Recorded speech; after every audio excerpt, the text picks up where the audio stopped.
all the time. I was in the 7th or 8th grade, and it was Thanksgiving break. It was fall break, and my dad drove a truck, a tanker truck, and he had a load of latex he was taking down to Florida, and then he was supposed to pick up a load of concentrated orange juice and bring it back up to Chicago. So my folks said, why don't you go, you're out of school, go down to Florida. So I get in the truck with my dad, and I've been all different states with my dad. We get in the truck, we go down to Florida, he unloads the latex for the paint or whatever it is, and the dispatcher says, I need you to go to New York. So, dispatcher doesn't know I'm with my dad, so we're done in Florida, and we go up to New York. Whatever he hauls up there, he unloads.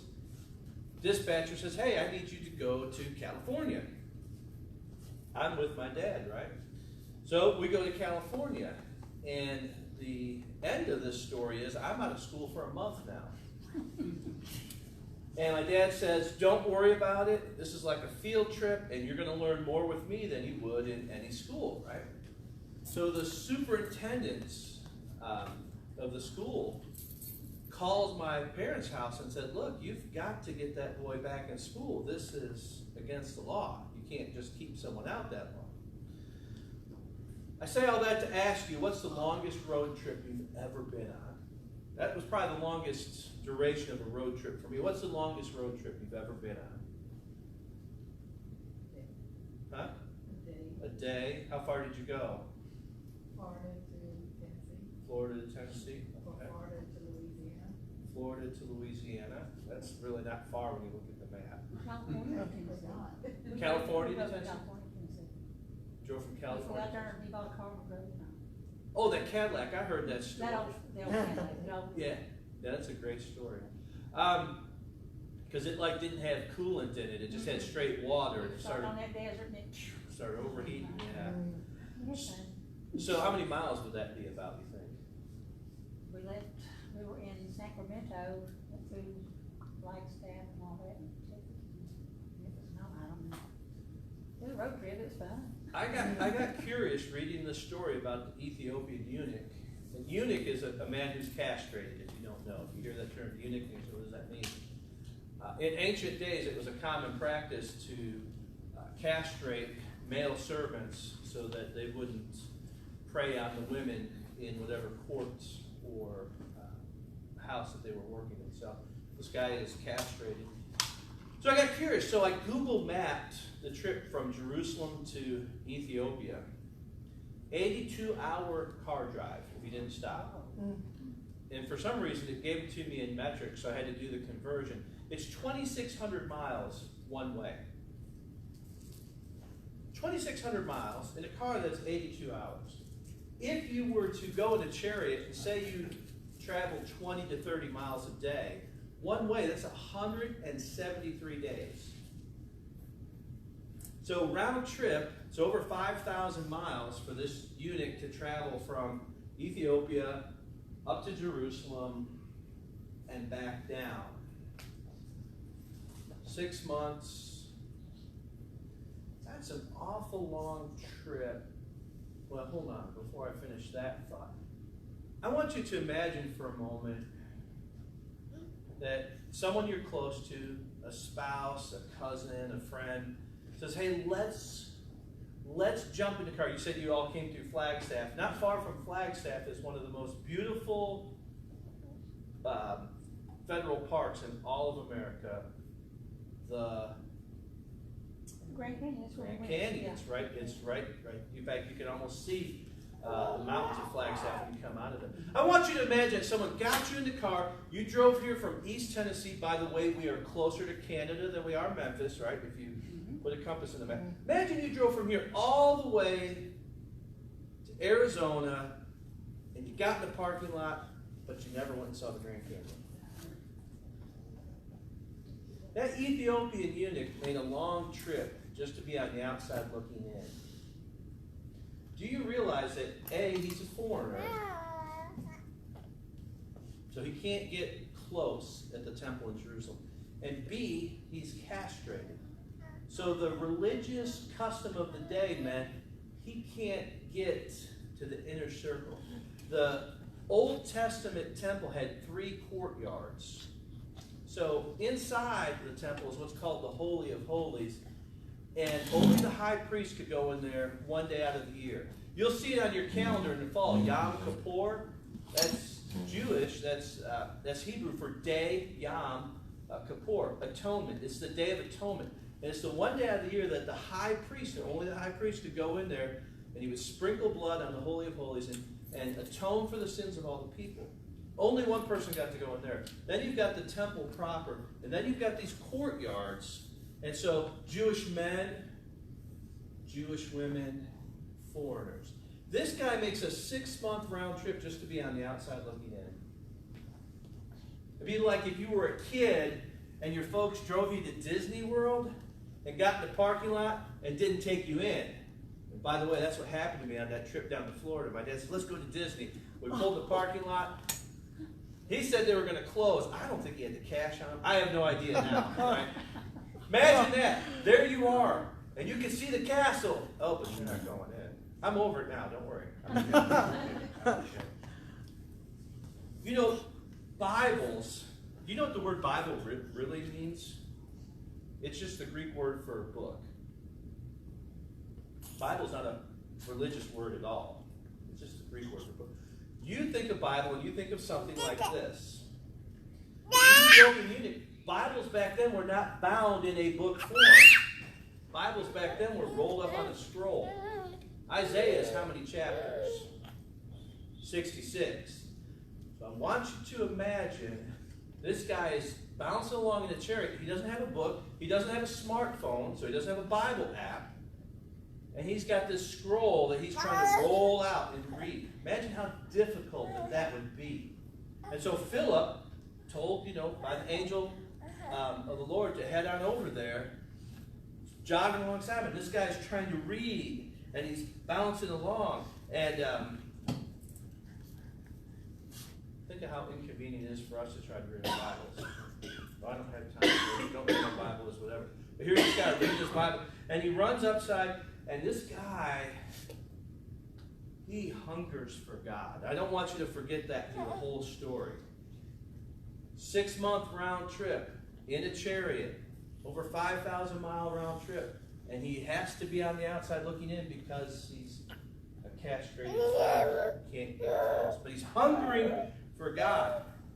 Now, Luke is the author of Acts. You know your Gospels, Matthew, Mark, Luke, and John. When the Bible was written, Luke and Acts were written together, written by the same guy. Luke didn't know Jesus personally. He wasn't one of the 12 disciples. But he went and he interviewed all these people that knew him, and obviously he's inspired by the Spirit.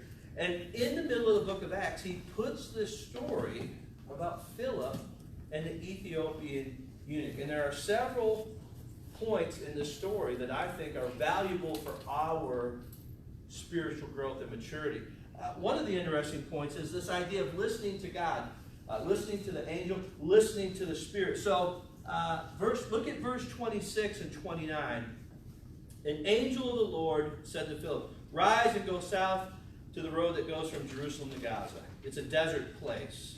Now, when you hear desert, you're thinking of the word like the Mojave Desert or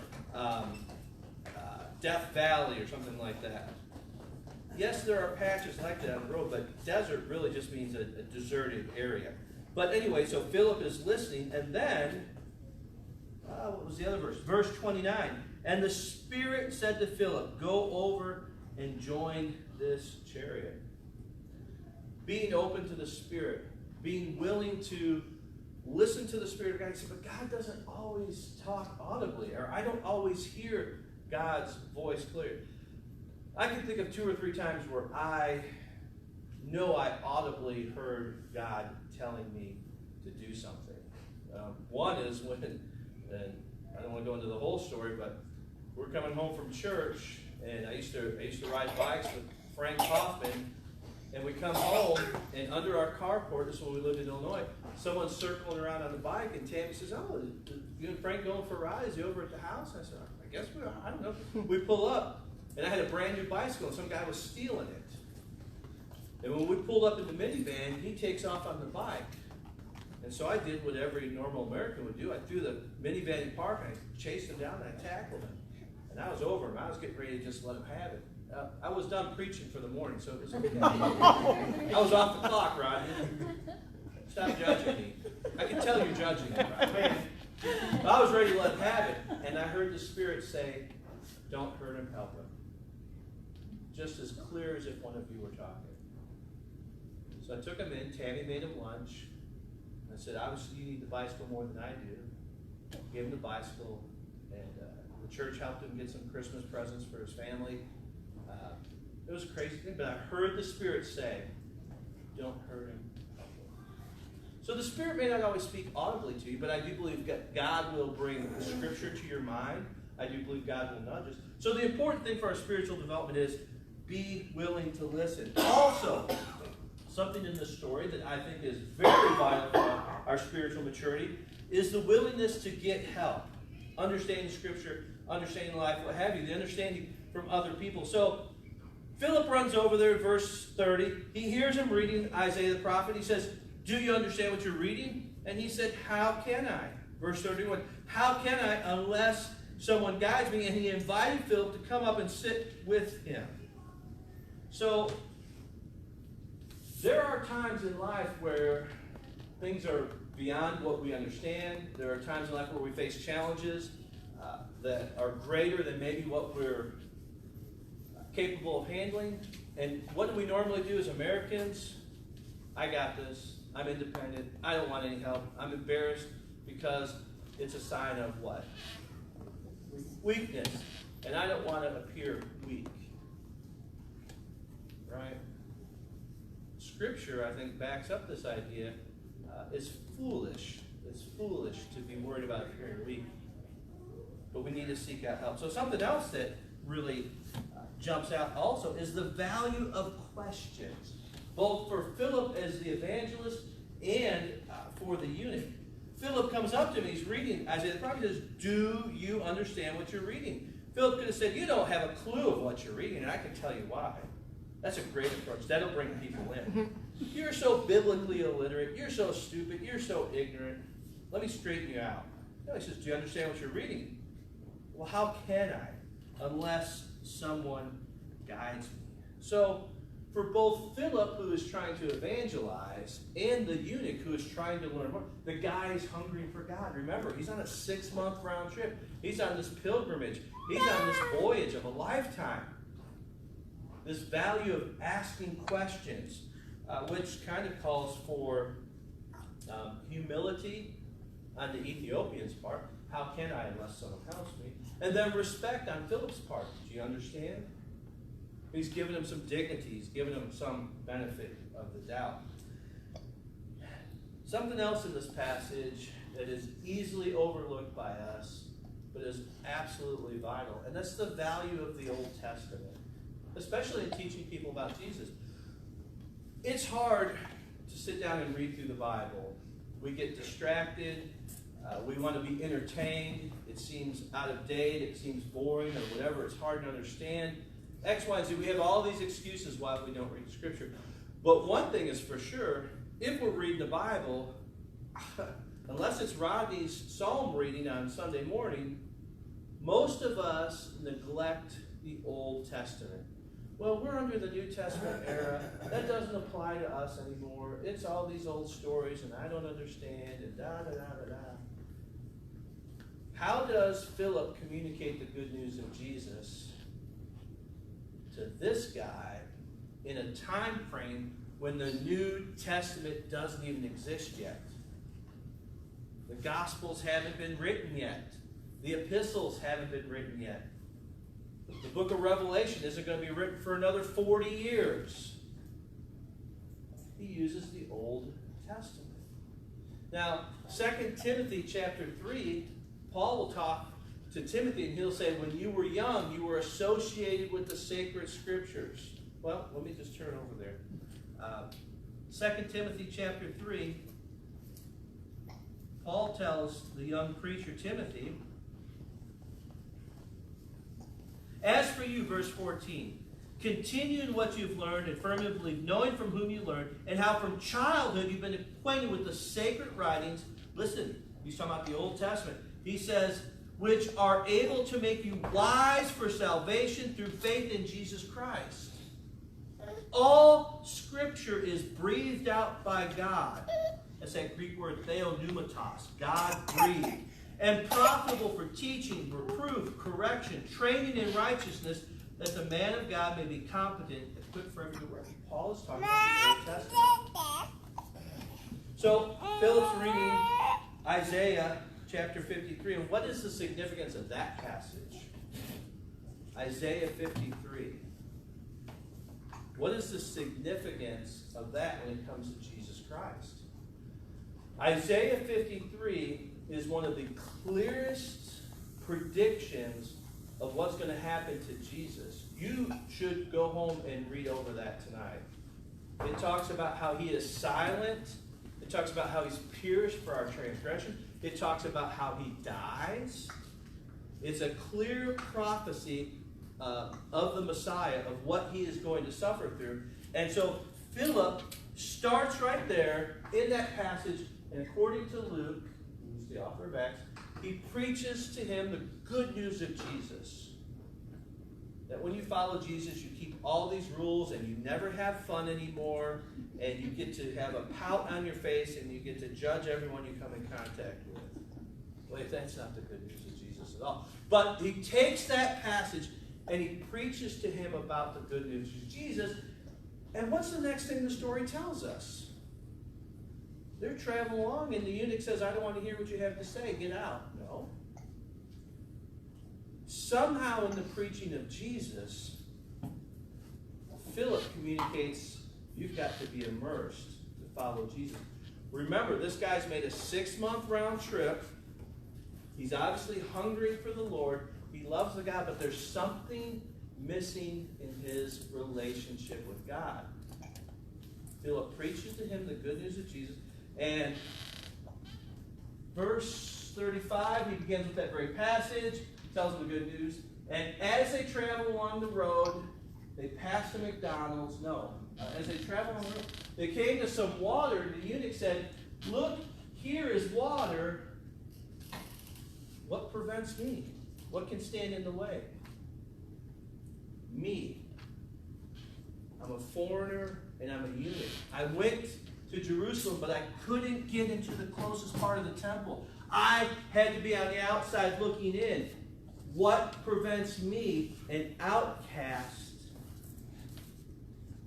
from being baptized?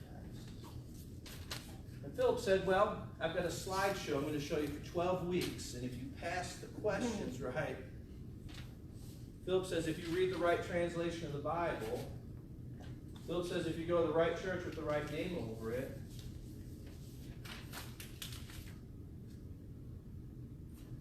there's no obstacle. There's no obstacle. And so both Philip and the eunuch go down into the water, and Philip baptized them. Baptism, every single time in the book of Acts, is a passive act. In the Greek, the tense, you receive it. Someone does it to you. You can't baptize yourself. Philip baptized him. And when he came up out of the water, the Spirit of the Lord suddenly took Philip away. Eunuch didn't see him again, but he went on his way rejoicing. Why? He's heard the good news of Jesus. Now he's baptized. There's a conversion that takes place. He's born again. It's a new relationship. And unfortunately today, what should be a pretty straightforward, good story is controversial, divisive, and confusing. The topic of baptism is so straightforward. It's so simply put in the book of Acts, and yet we have completely misunderstood it somehow in our North American church culture. You're not baptized into one local congregation. When you're baptized into the church universal. Notice they both went in the water. So he didn't take a cup of water and then share it just dump it on top of his head. He didn't put his hand in and just... Notice Philip knew what he was doing, right? As an evangelist, he asks him questions, he talks with him, he preaches about the good news. And then the eunuch knows what he is doing. I had a conversation with someone, and sometimes, you don't know this about me, but I can be sarcastic. I know, Rodney, you've been living a lie this whole time, you're crushed. And we were talking about when someone can be baptized. And this person says, well, baptize a baby, and then when they grow up, you teach them what it means to be a Christian. And so the snarky part of me said, so, you baptize that baby. You ever watch someone baptize a baby? And they fuss and they cry, Said, so they don't really want it, and they don't really know what's going on, but it counts? He said, yeah. I said, I'm kind of a big guy. I feel I'm strong for my size. Next time I go to the beach on vacation, why don't I just go down the surf and just grab random people and dunk them in the ocean and tell them that they're baptized? Would that work? No. Why not? They don't know what's going on. They certainly don't want it. Baptism has become so confusing, and it's really straightforward. All it does is this. Joins us to the cross. If you read through the passages like Romans chapter 6, do you not know when you were baptized you were joined to the death, burial, resurrection? 1 Peter 3:21, baptism now saves you, not the removal of dirt from your flesh, but an appeal to God for a clear conscience through the resurrection. Colossians 2:12, when you were baptized, you were joined. You're united. You're joined to the death, the burial, and the resurrection. It's really simple. In fact, there's nothing else in the New Testament that joins us to the cross. The eunuch loved the Lord. He travels 6-month round trip, but he's still in need of something else. He didn't leave the temple rejoicing. He wasn't rejoicing while he's reading the scripture. He wasn't rejoicing about something. The eunuch, after they come up out of the water, he goes on his way rejoicing. Baptism is the only way we're joined in that death, burial, resurrection. And maybe that's where the problem is. Because none of us like to be told there's only one way of doing something right. We're stubborn. We don't like to be told what to do. And when someone says, well, this is what it says in the Bible, well, surely there's got to be another way. I don't know. But it's so simple. It's so straightforward. So the end of the story is, I believe, God rewards those who seek Him. Here's a guy who is hungry and thirsty. He's at a distance. He's not allowed to, under the Jewish code, to worship God fully. And I believe that this treasurer, he is seeking God, really going the extra mile. No pun intended there. But he is really, really trying. And God puts everything into place.